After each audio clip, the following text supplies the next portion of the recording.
Ladies, gentlemen, and Haradrim of all ages, Season 5 is going to be remembered for a number of reasons in Diablo 4, but one of the main things that is making this season distinct from the ones prior to it is just how much easier it is to get mythic unique items. Whether you are someone who plays for 1 day a week or someone who plays every day for, honestly, probably too many hours, if you do the activities that drop mythic uniques, they are simply dropping more frequently than they used to for multiple reasons. Whether this will change for future seasons, we don't know yet, but with that in mind, and especially with the fact that every single mythic unique was changed going into Season 5, I thought after a week and a half to sort of settle in and actually get and try these actual items out in higher end builds ourselves, now would be a good time to go into an updated sort of ranking list between the mythic uniques with each other, talking about what they're good for, what they aren't, and what setups and how many there are, and this is obviously especially relevant as resplendent sparks are a thing and you can craft at least one chosen mythic unique per season with minimal input, as you can get 3 guaranteed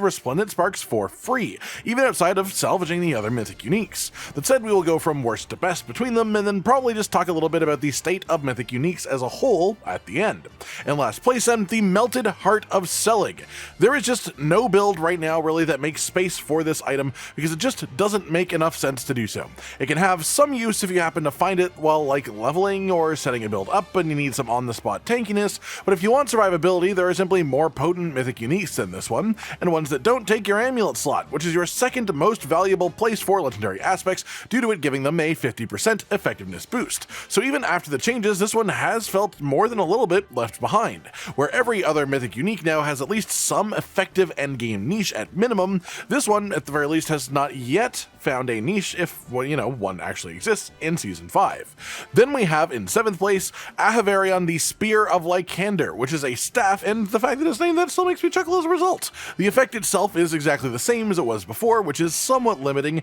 especially as the increased shrine duration gear affix that used to exist has been removed from the game, so you cannot make this have 100% uptime on the effect anymore. That said, the inherent affix is a large portion of crit, vulnerable, and overpowered damage, which is an interesting thing to note, and the actual affixes on the weapon itself are mostly just okay, except for 18% all stats base. There aren't many builds that will use this weapon, but there is one that I'm very aware of for Sorcerer that uses the newly changed Isidora's Overflowing Cameo unique, which creates lightning novas that now scale with your intelligence stat, and having percent all stat gain on your weapon slot is really big for maximizing this build and this setup, as it is just one of the best Sorcerer builds this season. So as I said, everything at least has a niche. It just happens that this one's niche is so completely specific that it only applies to one build, at least so far, and so it goes in 7th for me. In 6th and 5th place, I basically have 2 of them tied, and it depends on your class more than anything, but I think this season I would rank the Grandfather slightly lower,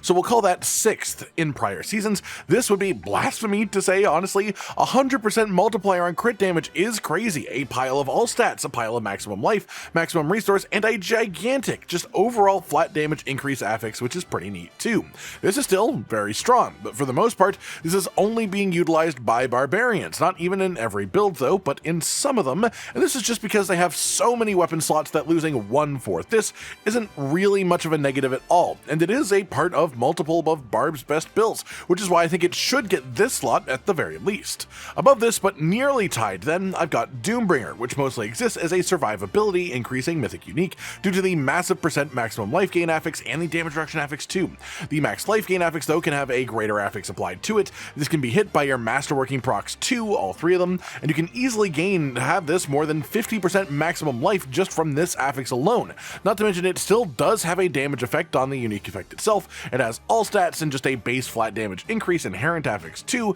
and it has a general damage reduction affix on a weapon, which is pretty neat for just going against normal item slot rules to let you use a weapon slot to make yourself actually survive more. For the most part, this has at least some place with any class that can wield one-handed swords, which is actually most of them now. It won't find its way into every build, but there are various ones that can and do use it because their damage is just high enough that the survivability of this makes it turn a corner into being just extremely valuable within a weapon slot. It's as simple as that. Then in 4th place, we have my personal new best friend this season, Andariel's Visage. This is a pretty good definition of niche for this, as the builds that best use this are mostly on Rogue, with the exception of Chain Lightning Sorcerer having a cool interaction we'll also talk about, but this mythic unique is just ridiculously better than it used to be. It is so much better. The old lifesteal affix that it had was changed to Life on Hit, which, while not as good, is still an extremely high amount, amount of life on hit compared to any other source of this stat. So while this doesn't regen great for singular large hitting builds, it actually does regen incredibly well for fast attack speed setups, which of course is relevant because it now also has a really high attack speed affix on the item itself, which even with only one proc on it through masterworking will hit over 50% at max ranks, which is quite a lot for a helmet slot. The all stats affix is great too. The maximum poison resistance can be helpful, but then it's the actual unique effect that has made it really silly for rogue as a class specifically, as rogue can stack a hell of a lot of lucky hit, as well as massive attack speed, as well as just various ways of boosting poison damage in general through increased duration or chance for double damage on poison effects as a couple of good examples. And the end result is one build that is essentially tied for the best build in the whole game currently, where the main damage output of the build is the effect of Andariel's. It's not any of the skills, it's the effect proccing from Andariel's. And there's also another one for rogue that is probably the second best rogue build right now that also uses Andariel's for the same reason. As well, sorcerers have been using this item solely for the life on hit and attack speed affixes, which hilariously, when put together with the Starlight legendary aspect, can create essentially infinite resource generation as long as you are actively hitting an enemy.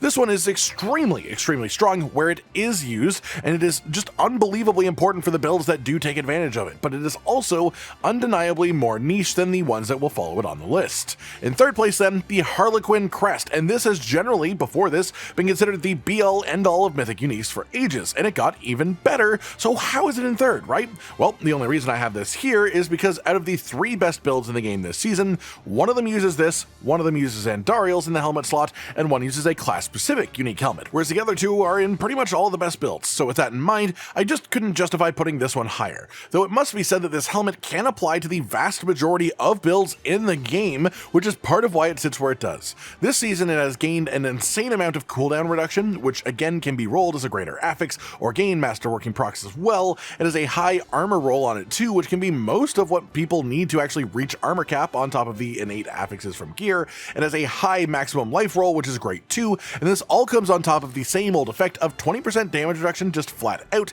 and plus 4 ranks to every skill. It's just goddamn fantastic for an item, and there are 2 that I would say are better than it right now, even regardless of that. That said, as we round into second place, I do want to say that the top 2 could essentially be interchanged with each other depending on whether you prefer offense or defense, but I think in second I simply have to put Duriel's Might, regardless of how much I personally think that I would want it to be first. This was a great item last season. It was my first Mythic unique that I got, and it was so powerful, but it has gotten so much better in Season 5. With the increase to the stats and the reshuffle of them as well, this can do crazy things with greater affixes or even just masterworking procs too. If you have elemental resistance issues before you have this item, if you get this item and put it on, now you just don't have resistance issues. You don't really have to do much anywhere else if you have this. With 2 masterworking procs or just a greater affix and no procs on it at all, the bonus maximum resistance to all elements affix can hit 14.6%, which puts you just barely under the cap of max resist on every single stat. Not to mention that this has a 20% damage reduction just as a general affix on the item, which means unlike the Harlequin Crest damage reduction, you can roll this as a greater affix for up to 30% damage reduction, and that is before considering masterworking procs as well, with this being able to hit well over 45% general damage reduction if you really focus it purposefully with your procs and upgrades. This is just the survivability item in the game now. Every single build that doesn't require a different chest piece unique to function or a very specific skill rank bonus from the chest slot would benefit from including this item, and the benefit is massive if you can. This one is not niche by any means. It is all-encompassing. It is a ubiquitous unique, and it is simply one of the top 2 Mythic uniques without a doubt. That said, in first, I've got to go with the Ring of Starless Skies. A couple of seasons ago, this thing was a bit of a joke. It wasn't really great for anyone, really, but they have buffed it and buffed it and buffed it again, and now this season, it is just undeniably the most impactful offensive Mythic unique in the game. It has a slight niche in that your build must have core skills used within it,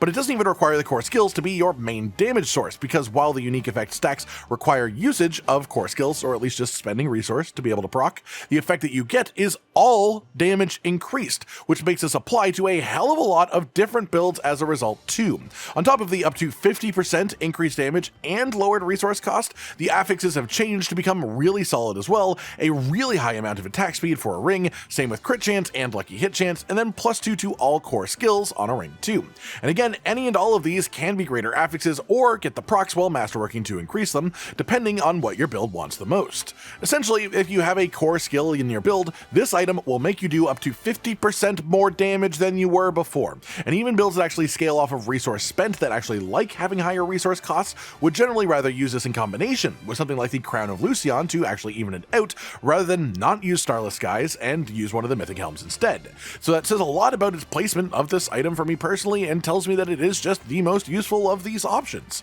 That does it for the ranking then, so I'd sort of just want to take a moment here to talk about how Mythic Uniques feel right now in general. Along with regular Uniques, they were buffed across the board to make them feel much more special this season, and honestly I really like the spot that they are at right now. You could argue some of them, like Tyrael's Might and Starless Skies especially, are maybe a bit too strong compared to other items in their slot, because they're just so good that they basically become expected standards and invalidate any other items in those slot once you have them. But then there is an alternate argument to this too, which is that these drops are just way easier to get than they have been in the past, and having them be expected for top tier builds is more likely caused by this factor than it is by them just being as good as they are now, though that definitely does help, of course. So I think the more pressing question is the drop rate of Mythic Uniques right now in a good place? I've seen people who play for like 14 hours a day every single day say that the drop rate is now too high, and it removes their excitement of seeing one drop because you probably already have one of each after a few days of boss mashing, so why would you keep going? But I've also seen the opposite sentiment from more casual players,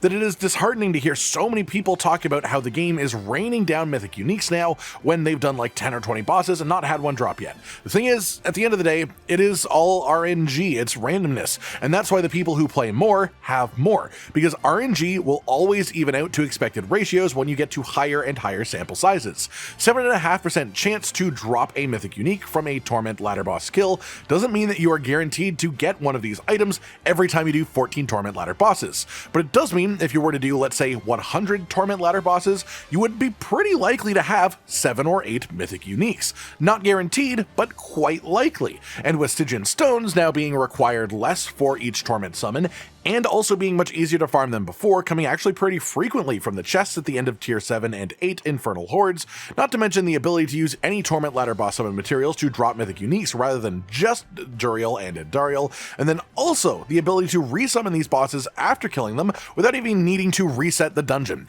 This has just gotten so much more efficient this season than any season prior, and that said, I think that this drop rate is honestly great. It makes it a bit more of an achievable drop on a seasonal basis for the people that don't play all that much in comparison to actually get like 3 or 4 of these if they're actually trying to get them. As for really higher end playtime people though, I can understand missing the excitement a bit, but that is what greater affixes are for, right? If your goal really is to just chase the full end possibility of power for your build, then why would it not be exciting for this more efficient farm to result in more drops, meaning more potential greater affixes, and the fact that you can salvage any of these that you don't even want into Resplendent Sparks for another roll at a greater affix, but on a Mythic Unique of your choice makes it even better. Overall, personally, I like how strong they feel right now, aside from like Selig, which I think could definitely use another run through, but I think the effect itself is sort of limiting for that item now, honestly. I really like the way that farming them feels currently as well. It feels rewarding to actually engage with now, and far less tedious than it did before. There are arguments to be made for either side really, but that's definitely where I land on it personally.